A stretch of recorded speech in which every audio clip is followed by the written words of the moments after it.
On a cold winter's night, when the world is blanketed in snow and the glow of Christmas lights flicker against the darkness, there are whispers of something far more sinister lurking in the shadows.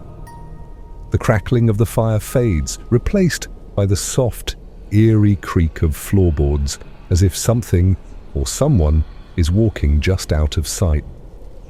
What if the Christmas spirit isn't always filled with joy? What if, hidden beneath the cheerful carols and festive decorations, there are ancient horrors waiting to be unleashed? Tonight, we dive into true Christmas horror stories that will make you question what you thought you knew about the holidays. Keep listening, because the Christmas horrors are just beginning, and they're closer than you think. But before we get lost in the shadows, make sure to hit that subscribe button and ring the bell so you never miss out our chilling upcoming episodes. If you're enjoying our eerie stories, leave a like, drop a comment, and share the terror with others. And for even more eerie content, follow us on social media. Keep the fear alive. Thanks for joining me on this spooky journey. Now, let's dive into the nightmare. It was my first Christmas living alone in the city. I had moved for work earlier in the year, and though I was still getting used to the solitude, I was determined to make it a festive season.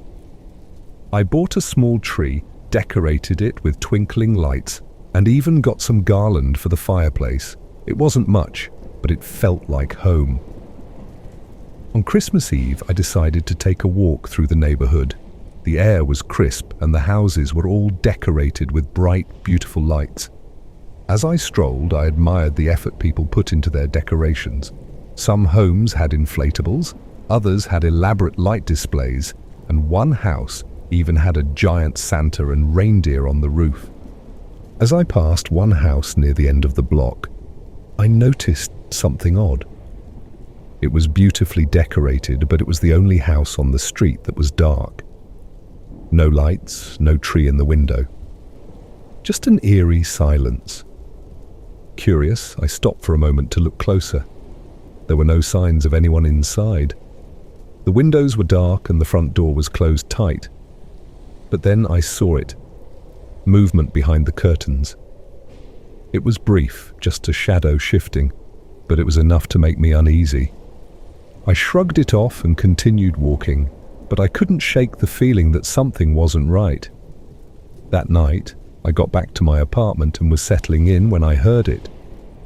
The faintest sound of jingling bells. I froze.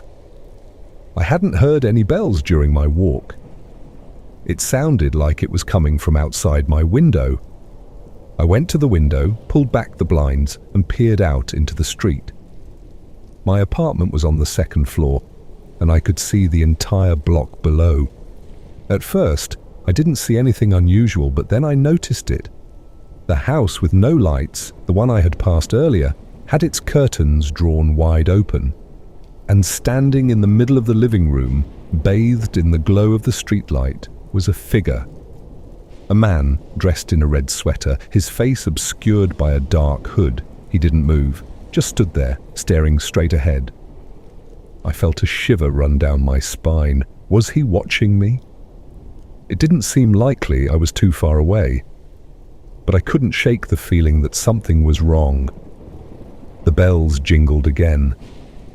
This time, I felt it more clearly. It wasn't from the street.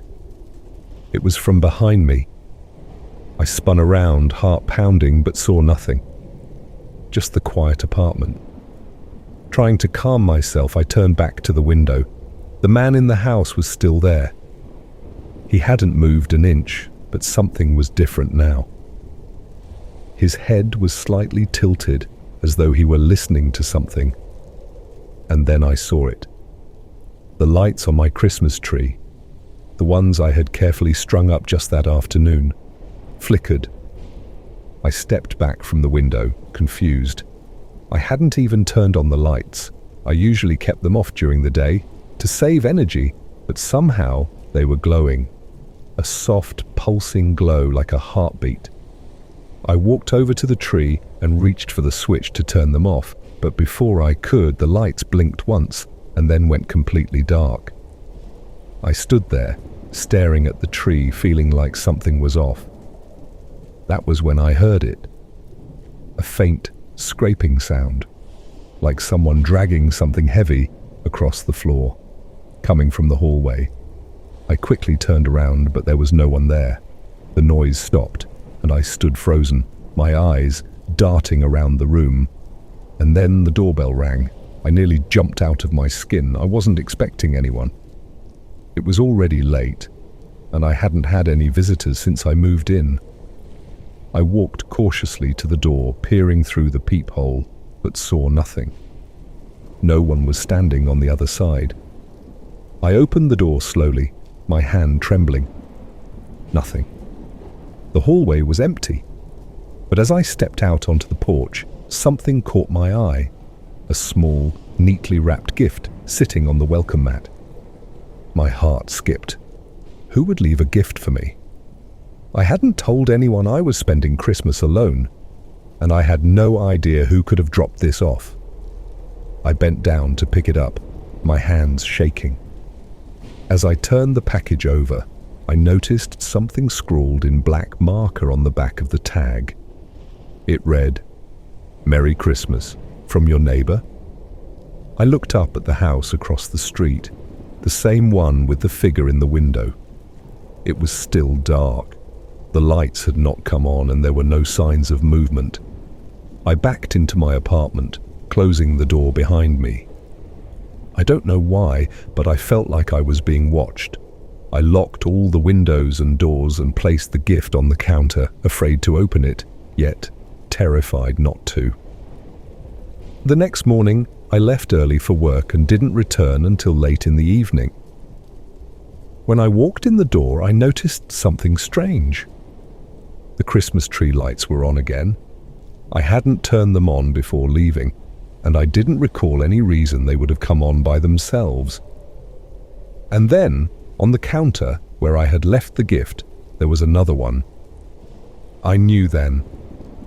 I wasn't alone. I stood frozen in the doorway, staring at the second gift on the counter. The wrapping was identical to the first. Simple, neat, with no card attached. My heart hammered in my chest as I tried to make sense of what was happening. Who was leaving these gifts? And how had they gotten into my apartment?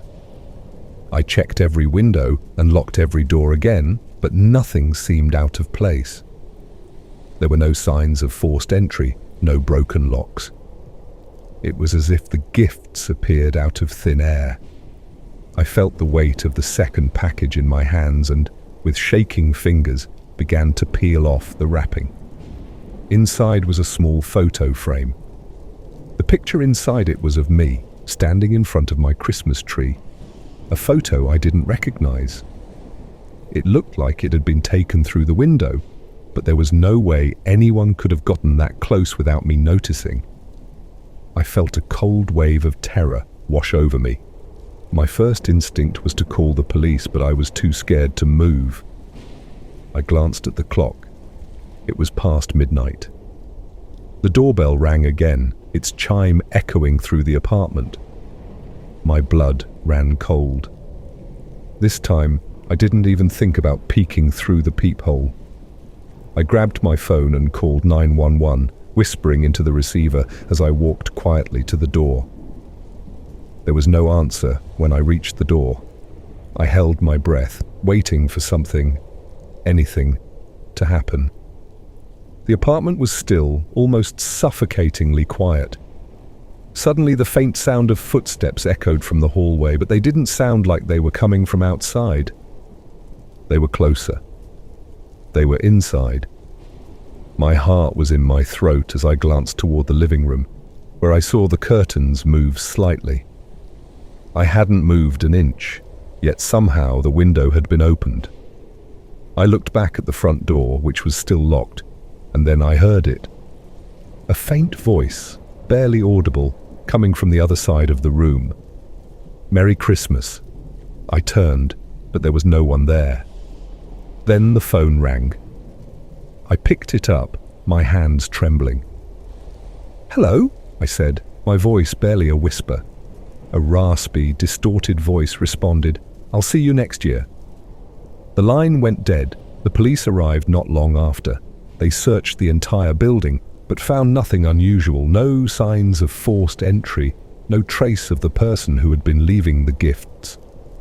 They chalked it up to a prank, perhaps even from someone in the building, but I knew better. The next day, I packed a bag and stayed with a friend for a few days. When I returned to my apartment, the gifts were gone. The lights were off. Everything was back to normal. But every Christmas, I remember those gifts. I remember the figure in the window, the voice on the phone, and the feeling that I was never truly alone.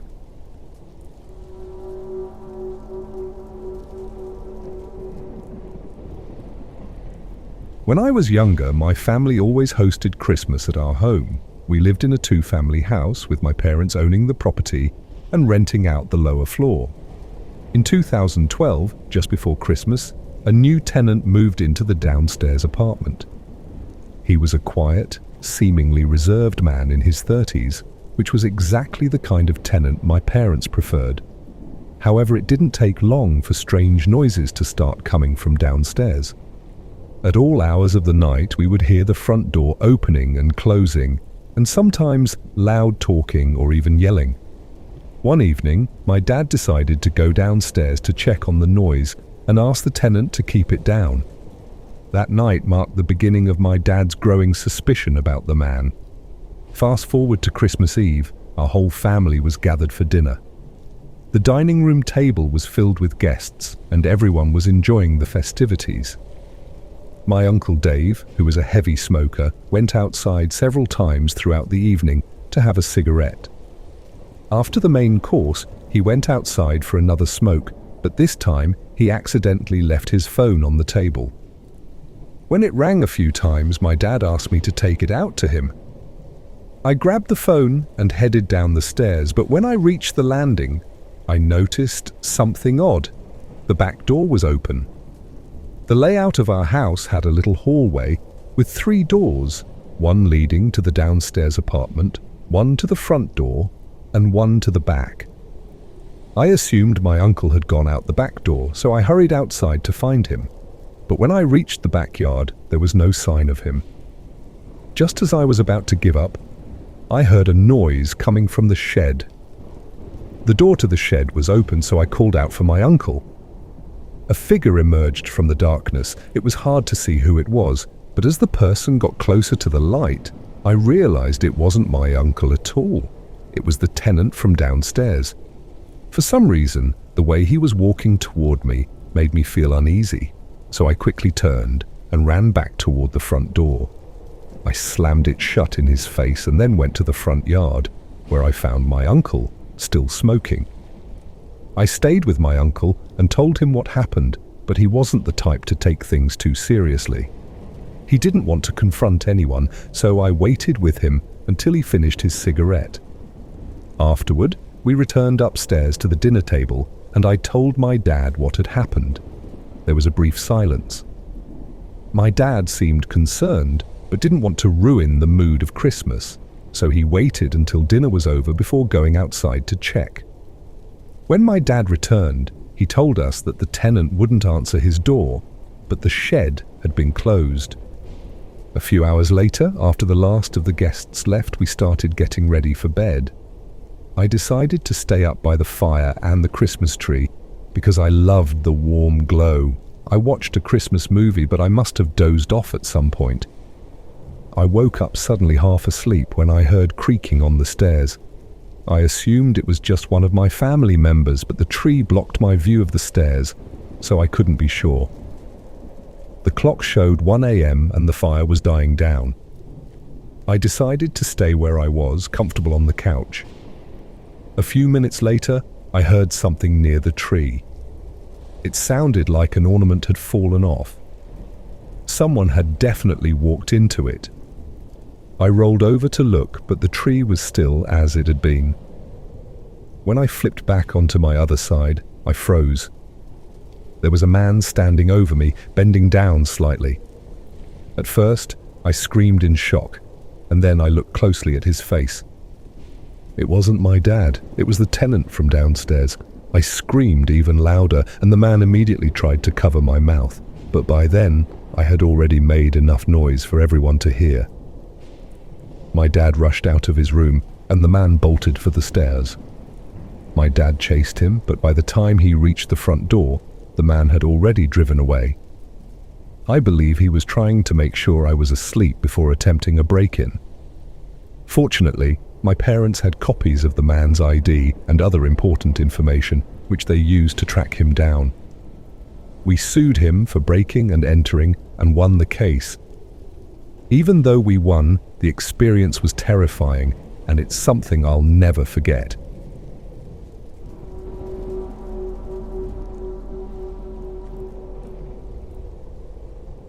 The holiday season for most is a time of family, warmth, and joy.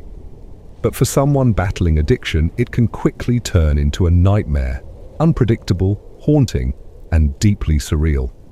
I remember my first Christmas as an addict, and believe it or not, it wasn't that bad. At that point, I was still in control, limiting my use to weekends to avoid full-blown addiction. I'd use just enough to stave off withdrawal, and whenever I felt the pull of too much, I'd rely on Suboxone to reset myself. But addiction has a way of slowly tightening its grip. The doses that once satisfied me were no longer enough, and before I knew it, I was chasing the high more frequently. What started as an occasional habit quickly consumed my life, draining my passions, my job, and even my family. The only thing that mattered was ensuring I didn't go through withdrawal. I managed to stay functional for a while, just enough to hold down a job and keep up appearances. But after a painful breakup with the one person who still anchored me, I gave up on dreams, goals, and everything that once meant something to me. My new goal? To live for heroin forever.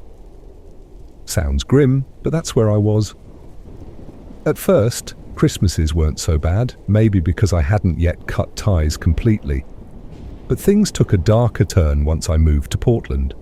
I'd soon learn that being a junkie in the Pacific Northwest came with its own set of challenges. During the summer, life was easier, mild weather, fresh supplies of heroin. But when winter hit, it was a struggle. The product was weaker, and the harsh weather made it harder to get what I needed. By Christmas, it was especially difficult. Most people took a break to enjoy the holiday, but experienced users like me knew better. We'd stock up beforehand, knowing that dealers would be unreachable for 24 to 48 hours. I spent the days leading up to Christmas making sure I had enough, and by the 23rd, my girlfriend and I managed to score a decent amount of heroin. It was just enough to last through the holiday, I thought. That night, I indulged just enough to avoid withdrawal, then went to work. My girl worked a shift too, and it was normal for me to return to an empty apartment. When I came back, I could already feel the buzz starting to wear off. I was about to enjoy a warm bath and a few more bumps of heroin when I reached under the couch to grab our stash, only to find it gone. I told myself it was some mistake, that she'd moved the dope or hidden it somewhere. Maybe she'd gotten nervous, noticed cops in the area, or even sold it to get by. But as I dug through the box again, the harsh reality hit. There was nothing. And that was when it dawned on me. She'd stolen everything of value and disappeared. At that moment, my heart sank, but the addict in me couldn't waste time on emotions. I didn't have time to process the betrayal. I had to get my hands on more heroin. So I called everyone I knew, walked miles, and spent hours desperately trying to get a fix. I didn't care about her anymore, just the high. By Christmas morning, I was physically falling apart. The cold turkey withdrawal was beginning, and I knew it was going to be the worst day of my life. I called every connection I had left, but no one had anything to offer. By noon, I found myself calling some of the sketchiest characters I knew, including Sketchy Kevin and Pissy Pete. Eventually, I reached out to a guy named Rat Tail, a notorious drug dealer with a reputation for shady business. He told me about a guy named George who would give me heroin, but only if I did him a favor. I was desperate, so I agreed, even though I didn't trust the offer. When I showed up to George's house, I was shocked. It was a beautiful 3-story home on the edge of the city, an unlikely place for a drug deal. I was led inside by George, a clean-cut, well-dressed man who greeted me like an old friend. The situation felt off, but at that point I was so desperate that I didn't care. He showed me the heroin, and I took some before asking about the favor. That's when he led me upstairs to a guest room, and what I saw next would haunt me forever. There, lying on the bed, was the body of a young man, barely out of his teens, dead with dried vomit around his mouth. George said he was 18, but I couldn't care less about the details in that moment. All I could feel was a sickening shock. George explained that the kid had overdosed and now he needed help getting rid of the body. I won't go into what happened next, but suffice it to say, it was something I'll never be able to erase from my mind. The rest of that Christmas was a blur of desperation and regret, trying to secure enough heroin to survive the next day. Looking back, it was the lowest point of my life. The worst part? I didn't quit using for another year. That Christmas was the wake-up call that I had hit rock bottom. But getting clean wasn't easy. The guilt, the shame, and the pain of facing the consequences of my actions made it harder than I could have imagined. So, I share this story not just as a confession, but as a warning. Don't ever sell your soul for anything, because once you lose your conscience, you'll never get it back. And for those who believe in ghosts, let me tell you this. If you do something terrible to an innocent, you will carry the weight of their spirit forever. The image of that young man lying dead with puke around his mouth still haunts me to this day.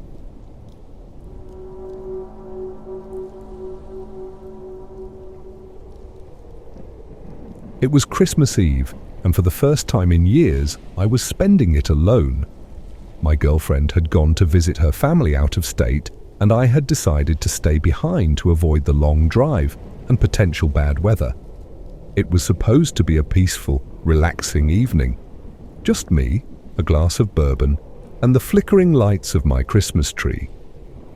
I'd been looking forward to the quiet time, but something about that night felt different. The house was unusually still. I sat by the window watching the snow fall softly outside when I began to hear something, faint but unmistakable, coming from the living room. It was a soft, scraping sound like something rubbing against the carpet. Thinking it was just the wind or maybe a stray tree branch tapping the window, I went back to my drink. But then the sound came again. A slow, deliberate scrape. My curiosity got the better of me. I left my spot by the window and walked into the living room, where the Christmas tree stood in all its glory. As I approached, I noticed something odd. The tree, which I had carefully set up a few days ago, seemed to have shifted. It was leaning slightly toward the left, as though it had been tugged in that direction. I brushed it off as the tree settling, or perhaps the weight of the ornaments making it shift a little. But then I saw it. The lights on the tree flickered just for a moment. And as they dimmed, I noticed that the bottom of the tree, where the skirt should have been, had moved. There was something underneath it. I crouched down to get a better look, and my heart skipped a beat. Beneath the tree, almost hidden in the shadows, was a pile of what looked like dirty, crumpled cloth. I didn't remember putting anything there, and it certainly wasn't a part of the decoration. I reached out, my fingers trembling as I moved the fabric. And that's when I saw it, what was unmistakably a hand, pale and lifeless, poking out from under the tree skirt. My stomach dropped. I jerked my hand back, Stumbling to my feet, my heart racing in my chest. For a moment I stood frozen, unable to process what I had just seen. The room seemed to close in on me, the walls pressing tighter and tighter as the scrape sound continued, growing louder, more frantic. I turned to flee, but before I could move, I heard a soft, raspy voice, weak but distinct. "Help me!" It was faint, like it was coming from behind the tree or from under the floorboards. Panic surged through me and I rushed for the door, but before I could reach it, the room went completely dark. The lights from the tree blinked off, leaving only the faint glow from outside to illuminate the living room. In the darkness, I heard something that made my blood run cold, a soft shuffle, followed by a creaking sound as though someone was rising to their feet. I whipped around, heart pounding in my throat, but there was nothing there. The tree, the ornaments, the gifts, all still exactly as they had been moments before. But the feeling of being watched was overwhelming, as though something, or someone, was standing just out of sight, waiting for me to make my move. I don't know how long I stood there, just staring into the darkness, but eventually the feeling faded. The sounds stopped. The lights on the tree flickered back on, glowing as they had been before. I didn't want to stick around to figure out what had happened, so I bolted out of the house and spent the rest of the night at a friend's place. The next day, I returned to find the house eerily quiet again. I went straight to the tree, half expecting to find something, some clue of what had happened the night before. But there was nothing.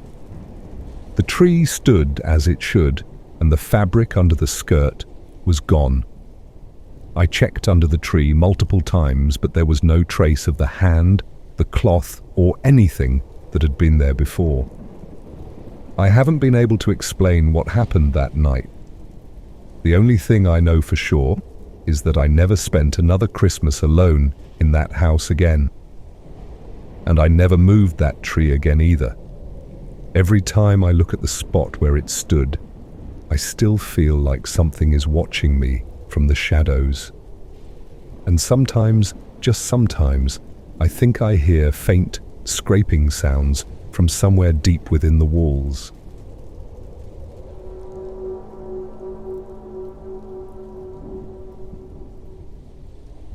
Have you ever faced something truly terrifying? Eerie Shadows wants to hear your story. Share your chilling experiences with us on Reddit, and together we'll uncover the eerie mysteries lurking in the shadows. If you'd like to support the channel and help us create even more terrifying content, consider checking out our Patreon or Ko-fi. Your support helps us keep the horror alive. Don't forget to like and subscribe for more bone-chilling tales like this one. Stay tuned for the next eerie episode.